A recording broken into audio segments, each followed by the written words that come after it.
their ability to confront each other and their own flaws are then rewarded with basically a reset. Yeah, to me, the reward was just that knowledge. It was just the knowledge of accepting. That's like being like, hey, you get a reward and it kind of sucks.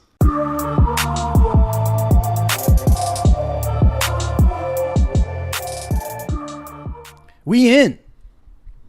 What's going on? What's going on? What's up, peoples? How we doing, homies? Welcome to the Chris and Kyle Show. Spoilers, our very first non-camera-based thing, not film of any kind. No TV, no movie. Yeah. This is a comic book. How many people do you think are actually going to watch this episode? I feel like very few. I would say that probably like 80% of the people that are listening to this episode, at least like within like the first month or so, are going to be the rebel kind of peoples. I don't think that a lot of people are going to track down Green Valley, read it, and then... Dude, there's not even a Wikipedia page on Green Valley. Really? Yeah, I was trying to find it just to have all the information lined up, which I'm going to give you right now. So Green Valley is a comic published by Image Comics, which if you don't know what Image is, obviously like everybody knows Marvel and DC comic publishers. Image and Dark Horse are sort of the two biggest indie comic publishers. They make a lot of independent stuff, a lot of creator-owned stuff, and they're also very critically acclaimed, both of those publishers. So this one is Image. It is written by Max Landis, who we've brought up on the show a bunch of times. The art was... I might butcher this name, but we're going to try it. Artist is Giuseppe Camuncoli. I think lettering... Sounded all right. Yeah, right? Sounded all right. Giuseppe is easy, but it's the last name I'm not really sure. He's from Italy, so there's probably some like legit way to pronounce it. Lettering, I believe, was Cliff Rathburn, and inking was... You're the French expert, but Jean-Francois Beaulieu. Let me see it.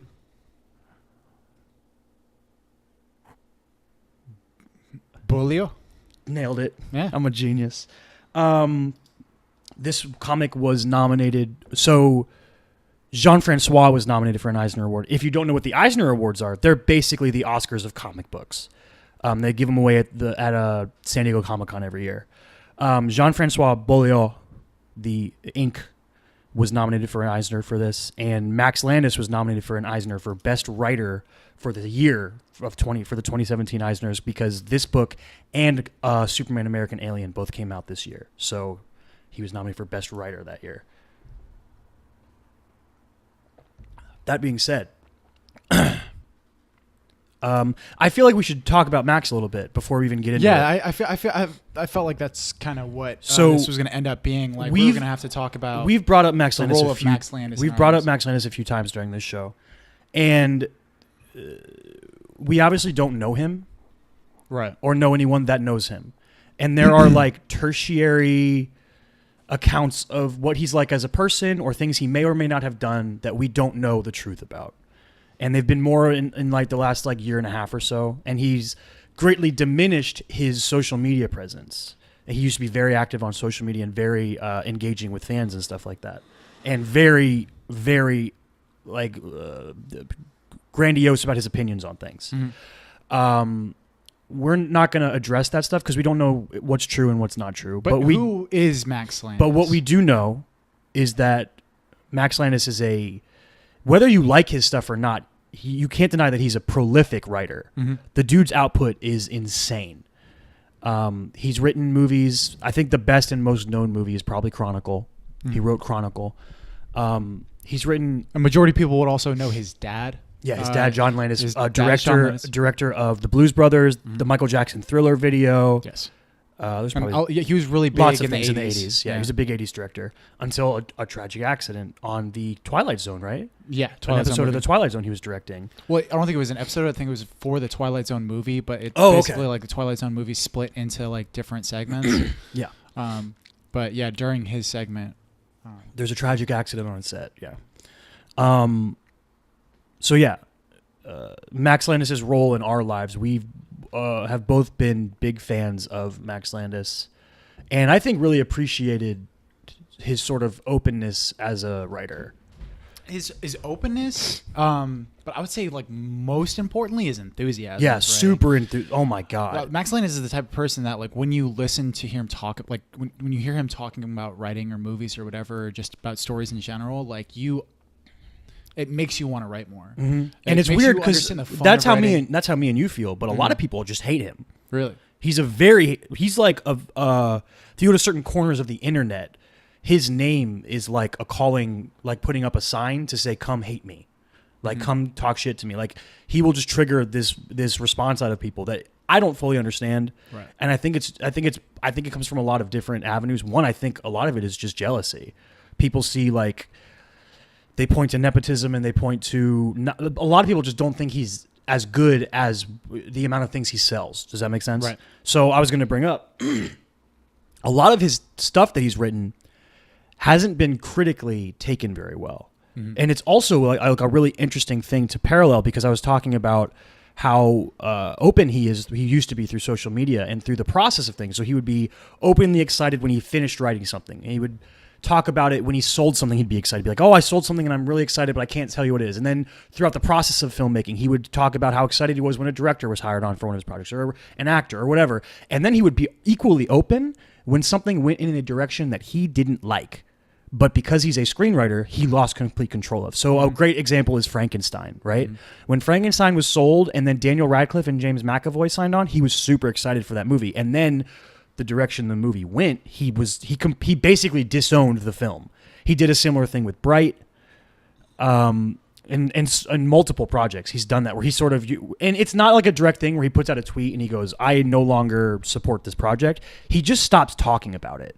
And if you followed him closely on social media, you could tell. That's when I knew when Bright was like, I got scared about Bright because I was super excited for it because I love the pitch. I love the idea of a modern fantasy story with like an orc cop and stuff. Like, I love the pitch. And there's parts of Bright, if you watch it, where you can tell sort of what is Max and what isn't Max and stuff like that. And what is David Ayer and sort of it's kind of weird. I don't think Bright is as good as the people who like it think it is, or as bad as the people who hate it think it is. Does that make sense? Yeah, that definitely makes sense. It's just a super average, maybe kind of below average movie. Right. Joel Edgerton's good in it, though. But it's Joel Edgerton. Yeah. What are other movies? So, like, I'm a big fan of American Ultra. I love American Ultra. I haven't seen it yet. Yeah, I know you haven't. Yeah. But I think that's one of his more... It's kind of got a little bit of a cult following now. People that have, like, slowly discovered it. That has Jesse Eisenberg and Kristen Stewart. And it's basically Jason Bourne if he was a stoner. And that's another thing that I think we can bring up. A lot of people, one of the things that trigger them about Max Landis is you say any of his ideas and they basically go, that's just this with this, right? It's an amalgamation. It's an amalgamation of two big pop culture driven, because he's very influenced by popular culture, music, film, TV, all of these things. He loves things that normal people love. He loves comic books. That dude has an encyclopedic knowledge, not only of comic book characters, but of what makes them tick, unlike anyone I've ever seen. Is there anything else that you want to add about Max Landis before we talk about Green Valley itself? I would say, like, he's also someone who is sort of cursed by his own, like, really quick success because, like, I mean, he said it before, like, Chronicle was kind of his first big thing. Yeah. Semi-separate from his father or whatever, right? Yeah. And it was, both commercial and critical success. Yep. Unexpected too. Yeah. Yeah, and it's kind of... Dude, his script for Chronicle 2 is so good. I think I read like maybe 5 pages of it. So good. I haven't gotten around to actually reading all of it yet. His Power Rangers script is dope. Yeah. That's another one. He disowned himself from Power Rangers too. And they didn't even end up using his... They basically like based the final script on his script. It's completely different. I like Me, Him, Her was his directorial feature debut. Okay. It's fucking wild. It's super weird. It's Right. very Max Landis. Yeah. I like it. It's just super weird. Uh-huh. I like Mr. Right with Sam Rockwell and Anna Kendrick, but is it possible for me to not like something with Sam Rockwell and Anna Kendrick, right? I'm trying to think of other projects people might know him. Oh, big ones that we haven't mentioned. His YouTube stuff. The Death and Return of Superman video he made on YouTube, which was kind of the first thing that he ever blew up from. Right. Which is a is a YouTube video, what is it, like 45 minutes to an hour long, I think?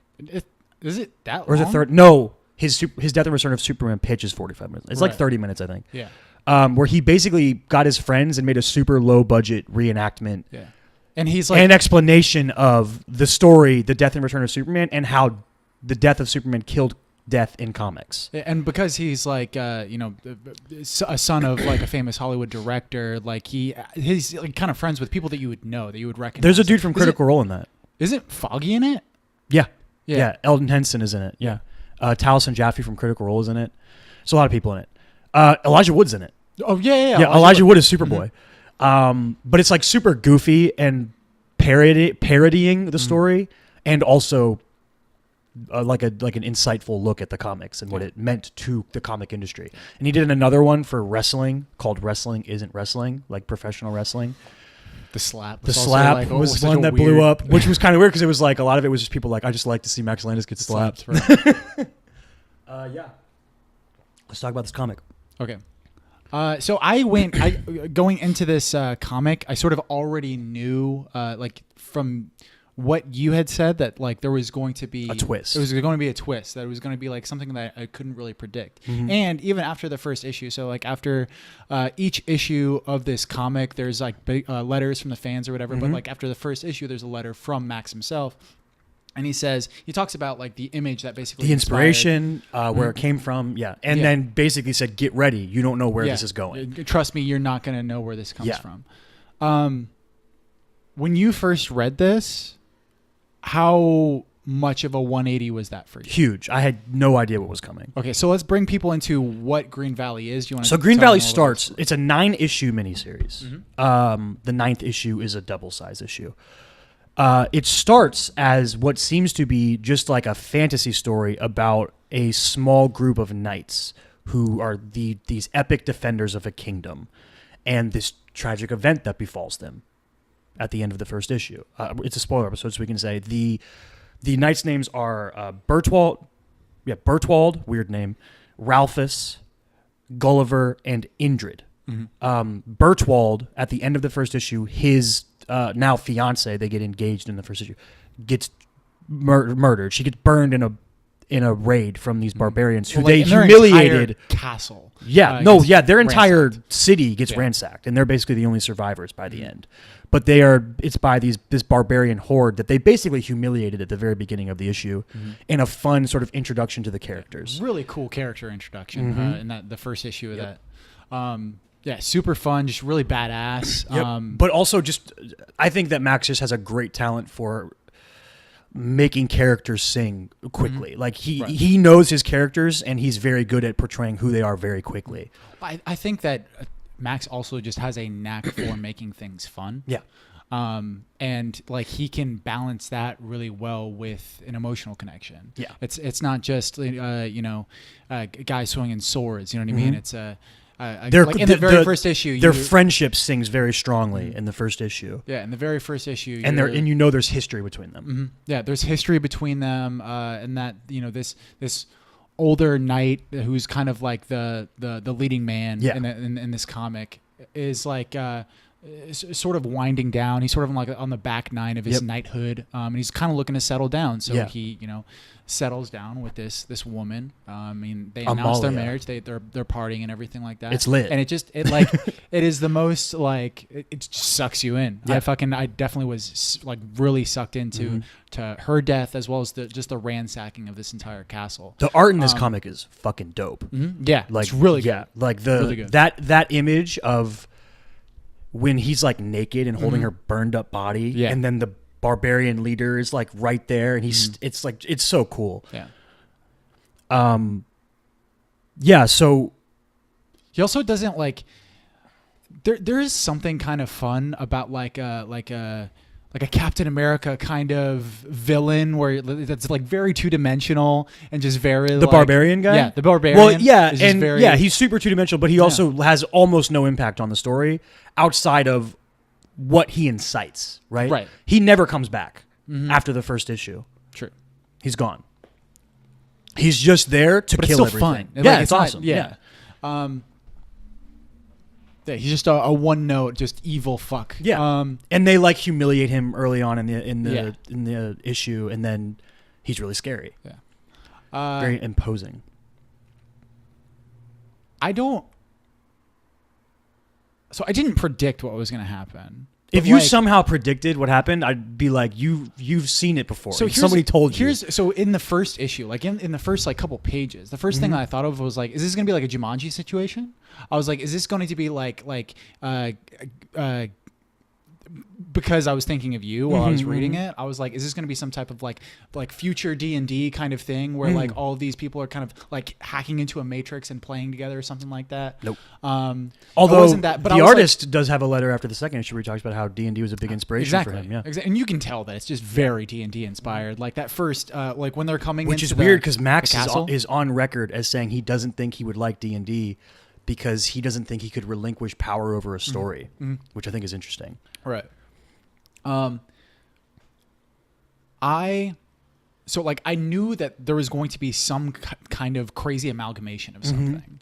Because that's what he does. But yeah, it's because of what he does. And like my first thought was like, so I had that kind of thought. And then I had, and I think a majority of the reason why I was thinking that was because like there was just a lot of like modern kind of lingo and dialogue. He doesn't, but I think that's just Max. That was just Max the way that he writes. Yep. Because like a lot of the characters, they're not like they sometimes say medievally things, but it's never. He's not going out of his way to be historically accurate with his language. No, it's pretty colloquial and modern. He's doing a pop idea of how knights would talk. Yeah. On purpose. It's what the comic is. Yeah. And I think after you read the last issue, if you look through the letters, there's something where he says, we made this an epic, crazy, rated R Disney movie. And that's what I wanted it to be. And that's a great explanation of what it is. True. Yeah, that makes sense. That makes sense. But I kind of felt like there was going to be some kind of modern interference. Okay. So that was sort of already in my head. So when time travel came in. So once time travel comes in, after these guys are completely broken down, this is like a year after their entire castle's issue 2 ransacked. starts a year later. And again, the Knights of Colodia? Colodia, yes. Yeah, the Knights of Colodia are like sort of down on they're like slubs again, now. It starts with just another really great series of character interaction. Just how the year, their failures and then the year alone has sort of graded their relationship with each other. And especially Indrid, the young one, is like, he wants to get back out there. And but like all of them are kind of basically like shades of themselves, especially your leading guy. Especially Bertwald. Yeah, yes. Bertwald. Bertwald. Bertwald. Bertie. And so they basically get their call to action. This young kid rides up on a horse and says, "Hey, I got this He's castle. Like, yo, my village is being attacked by dragons and a wizard." Yeah, and they're like, which I love, because when you're reading it, you take it in stride because it's the next. Then it's not until the next flip of the page when you find out that this isn't real. Like they're like that; those things don't exist. Exactly. Dragons and wizards aren't real, and you're like, oh, so this is like not really fantasy. It's a fantasy world. It's just a medieval time. Yeah. Which was cool because it's so easy to buy into that because of Dungeons and Dragons. Yeah. And just because of the lore, Lord of the Rings, all these things that we sort of when we think influence. of and plus there was like stories of this guy slaying dragons already. And he would but tell he was just a liar. Gulliver. Gulliver's a great character. Yeah, Gulliver's cool. Yeah. I like all of the characters. A lot of really cool characters in this comic, but so you find out that the wizard is this basically punk ass bitch. Yeah, he's a millennial criminal. Yes, like he's a young guy from 2035 that somehow stole a time machine. And is going like time hopping around time and stealing shit, living like a king. Yep. And then fucking bringing shit back from time, making and then uber money, and then just making a bunch of money. Yeah. His name, they call him Cyril the Black, which is like a cool dark wizard name. And then you find his name is Cyril or Cyril? Cyril or Cyril. I don't know. Cyril. Yeah. And then you find out his name is Douglas Christie. And he's just a bitch. He's another one. Like, he's kind of two-dimensional as a villain. But it's like, the story isn't about that. You know what I mean? Yeah. There's no like. I think that as two-dimensional as he is, like you don't see like you don't empathize with his character, but it's still a good character. No, I'm not saying he's bad. Yeah. I'm just saying like the story isn't about like fleshing out the villain and why he's doing what he's doing. It's literally why is he doing that? Because he's a dick. They literally say that when we meet some future people, they're like, yeah, he's like a psychopath. He's just he's a thief. Yeah. But have you ever thought about that before though? Has that thought ever crossed your mind? What? Like if you brought a cell phone back to like medieval times, they would wouldn't think that work. you're a wizard. The cell phone wouldn't work? Yeah, you wouldn't have cell towers. You wouldn't have Wi-Fi. You would have electricity for, 30 an hour minutes. with my phone for like an hour. But yeah, people would think that you were some kind of god or wizard or something. Yeah, if you brought forms of technology, for sure.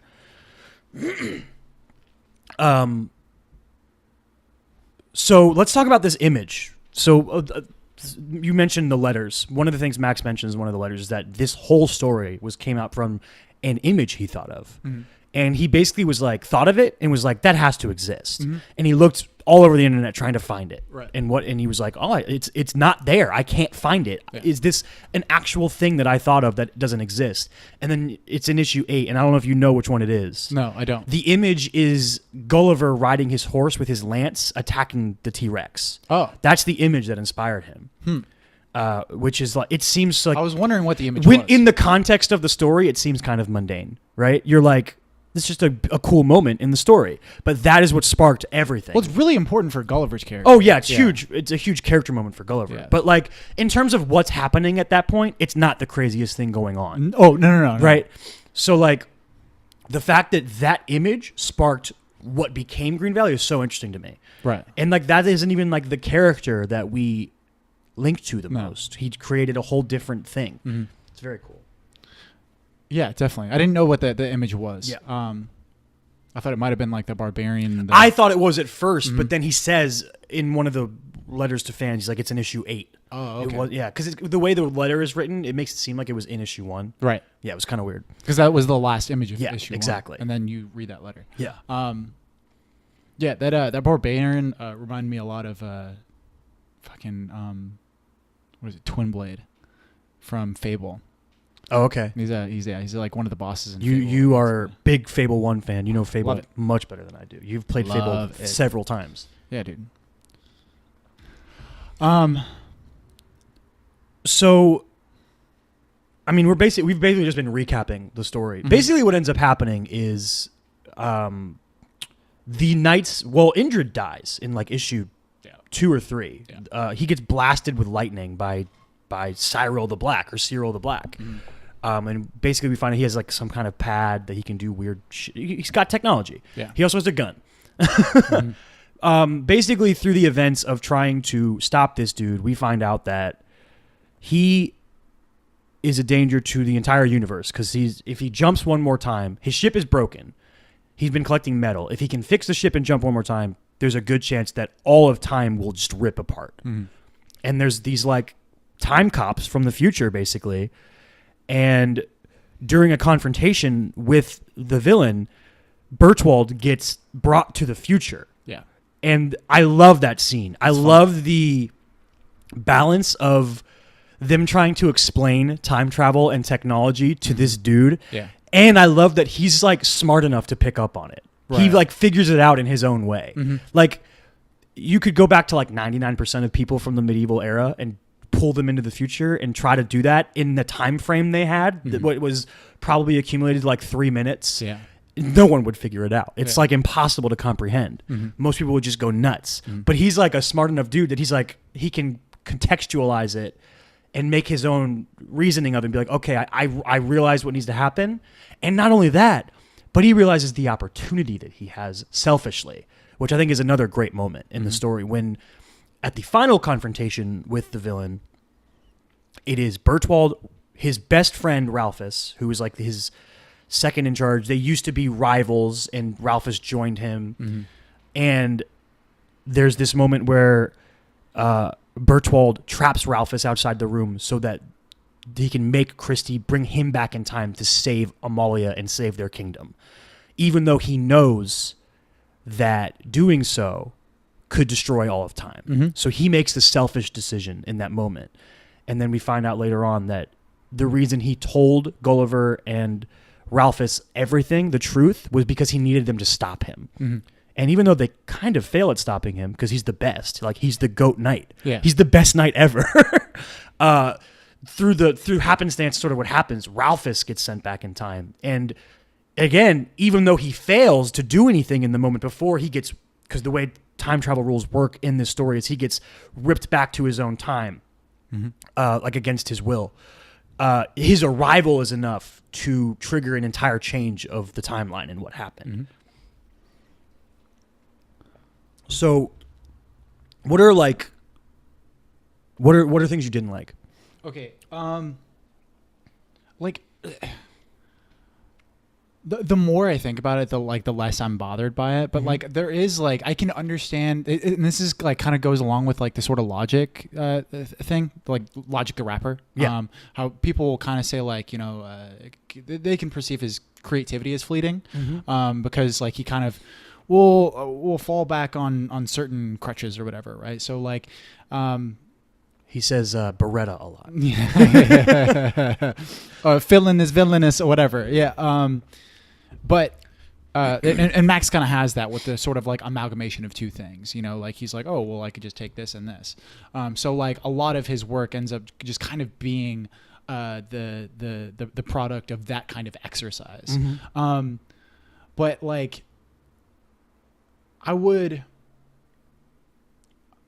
don't think that like I've ever at least read something that he had a lot of control over that was the essence of him and wasn't super fun. Yeah. Just number one is it's always fun. Yeah. Number two, I think, is that it always has strong characters. Yeah. His stuff is so character driven. Resonating characters. Yeah. So I loved that. I would say like the number one problem for me was the fact that the ending kind of undermines the message. Okay. So what would you say the message is? All right. So I would say that the message, at least what I was getting from the moral of this story, because Bertwald makes that decision. He knows that he's going to be in this situation where he's going to want to go back in time, but he needs his friends to stop him because he's not going to be able to stop himself. I loved that. Yeah, it's great. really cool. It reminded me a lot of the whole willpower thing. You know, like who was it? Fucking that roped himself to the willpower. That roped himself to the mast so that he wouldn't get drawn to the Jason? It wasn't Jason though. I think it was it's one of those Greek. No, it was, one of those Ulysses. Greek dudes. Yeah, Ulysses. Ulysses. But he tied himself to S. the mast. Grant. Yeah. U.S. president. But I really wait. Was it loved Odysseus? That. Huh? Oh, is that the Odyssey? Might have been Odysseus. I don't know. Well, one of those two. I know that in Percy Jackson, Annabeth does it.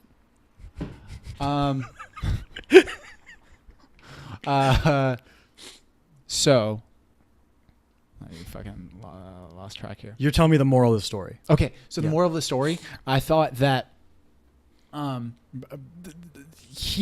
you go into the future and they've kind of like resolved all the conflict and he explains to them like, yeah, you guys had to stop me in order to he was like, you can't go back on the past, like the memories are just memories, and like he's accepted it. Yeah.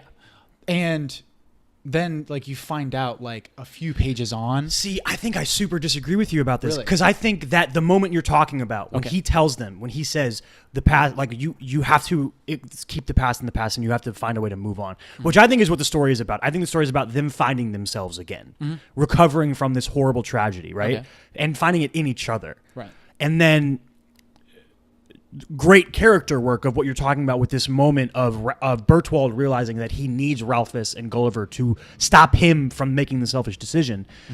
And then when they win, he's like, thank you for trying to stop me. Like, that's why I told you everything. That's what I needed because I knew I wasn't strong enough to do it myself. And there was also another great moment that was a kind of callback of Ralphus being like, I swore to follow you until you showed that you couldn't make the right decision. And he says there's a moment where he's like, you're no longer fit to lead. Yeah, I love that it's moment. Cool. A lot of really dope moments. Yeah. But to me, like, that was the moral. That was like the characters learning their lesson and accepting. And then the end of the comic is the reward. They are rewarded for their deeds and their decisions and their ability to confront each other and their own flaws are then rewarded with basically a reset. Yeah, see, to me, the reward was just that knowledge. It was just the knowledge but like, of accepting. That's like being like, hey, you get a reward and it kind of sucks. But well, I think that reflects on both of us as human beings. True. Because I think you constantly think that I'm like sort of negative, like I like sort of tragic endings. I mean, I like to joke about it. That's not true at all. I like to joke about it. Like if an ending is just tragic, like it's just this isn't.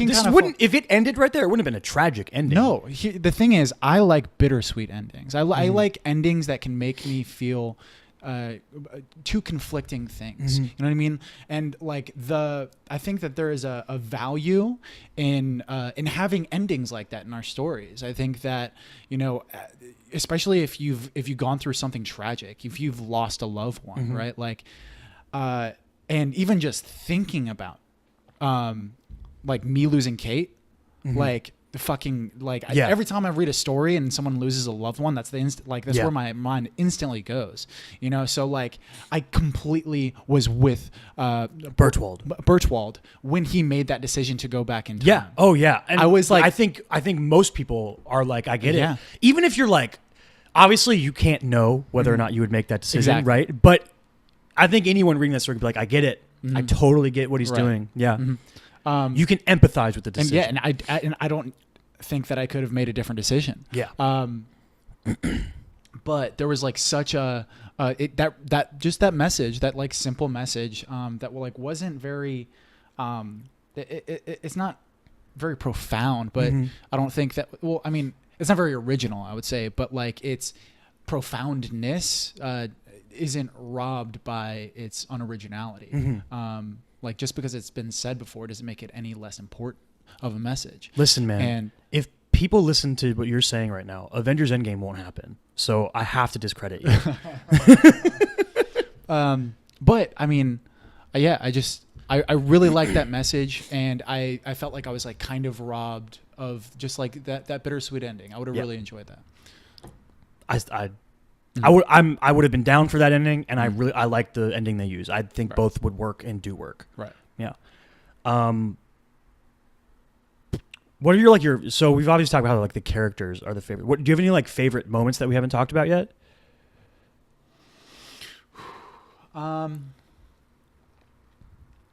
I like pretty much all of the character establishing stuff. One thing that I kind of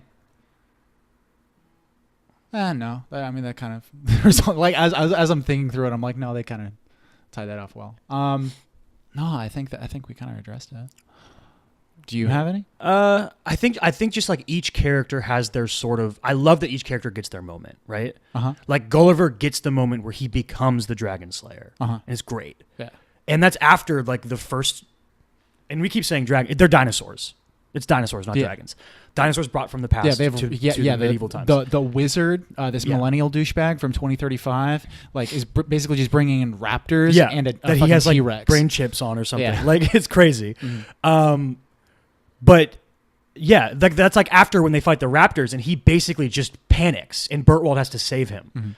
Then he later is able to overcome his fears and he gives up. He has that moment where he gives up and he yells at those kids and stuff. And that's a really good moment.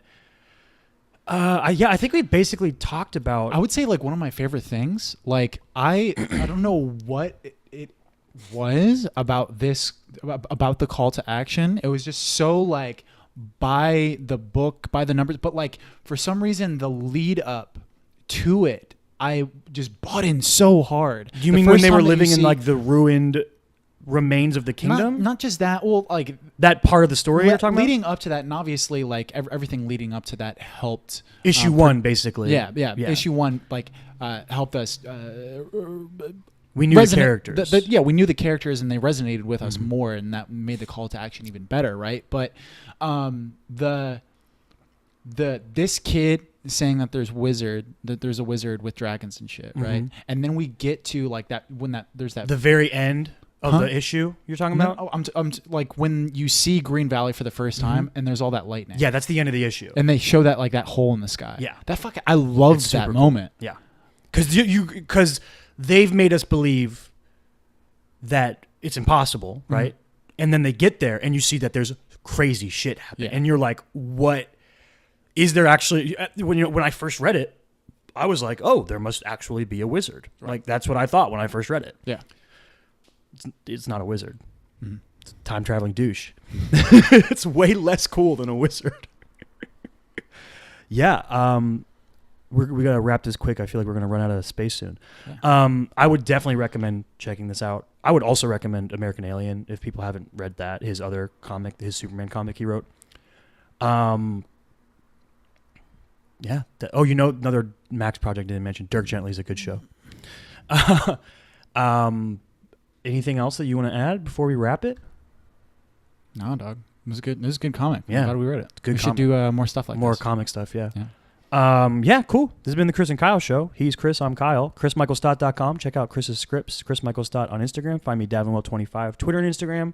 The show, The Chris and Kyle Show, on Facebook, on Instagram, on YouTube, on all podcasting platforms. Like, share, rate, leave some reviews, all that fun stuff. tcaks pod on Twitter. We will be back next week with your brother's reward for winning the bracket challenge. We'll be watching Blue Chips and doing a spoiler episode on that. So we'll see you for that. We look forward to it. It's been fun. We out. We out. Stay weird.